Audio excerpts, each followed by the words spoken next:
Roslyn Brock made a history in 2010 when she was elected the 14th chair of the NAACP Board of Directors. Brock is the youngest person and only the fourth woman to hold the office. In her role with the organization, she has been an advocate for accessible quality health care, among other efforts. And of course, the NAACP has been very busy the last couple of years working on the Roland Martin case, trying to keep the Voting Rights Act intact, and even partnering with TV1 for the 2014 NAACP Image Awards. And she joins us right now here on NewsOne Now, so we welcome Roslyn Brock. Always good to see you. Good morning, Roland. How are you? Doing great. Now, Roslyn, tons of things are happening across the country today in terms of elections. You got mayoral races, African-American running in Houston, in Charlotte, also America Seem Reed running for re-election in Atlanta. Detroit potentially could have its first white mayor in 40 years. Gubernatorial races in New Jersey, also Virginia. And, of course, you also have minimum wage being on the ballot in 6 states.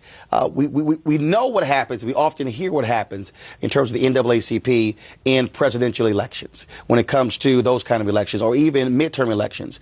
But how critical are these local elections, and what is the organization doing to ensure folks are getting out to vote in the local elections? Roland, it's so critical that we get out the message to our constituents and to our community to vote.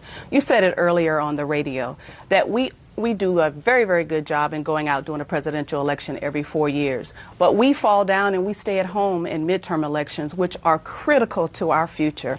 What we're telling our membership and our constituencies that we have to go to the polls each and every election, no matter what and who is on the ballot, because our future depends on it. One of the things people also forget, I mean, is very interesting when I talk to folks and they'll say, oh, there's Roslyn Brock and you got Ben Jealous. But the reality is the power of the NAACP really comes from its local branches.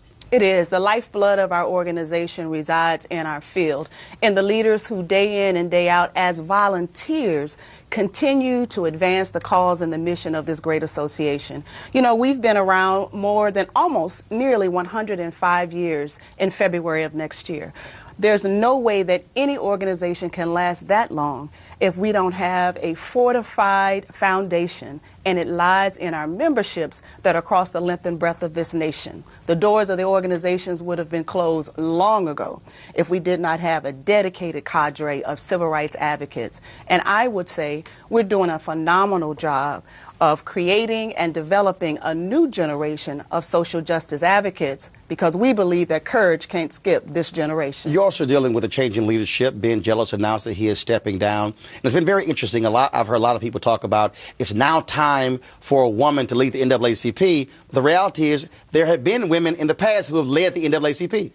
You're absolutely right. But let me first say that Ben Jealous did an exceptional job over the last 5 years of raising the public visibility and viability of the NAACP. Because of his efforts in building broad-based coalitions, we're a stronger organization today because of his leadership.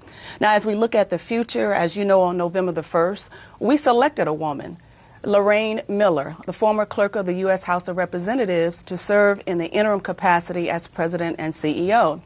But what most people don't realize, that unlike most civil rights organizations, the governing board and the locus of power is with the 64-member board and its chair that hires a president and CEO to be its face and its chief spokesperson. So we are building on the legacy of Ben Jealous, and we're moving from strength to strength. Roland, it's always good to see you. And, of course, the next 5 years, TV1 will be airing the NAACP Image Awards here on the network, and we certainly appreciate that. And so always a pleasure to see you, and we certainly will have you back on the show. Great. Thanks so much. It's a groundbreaking partnership with TV1 and the NAACP, and we're asking everyone, if you don't have TV1, go to your cable stations and ask for it. And, of course, she didn't say it also. Roslyn will say get your NAACP membership. Absolutely. Absolutely. Roslyn Brock, I appreciate it. Thanks a lot.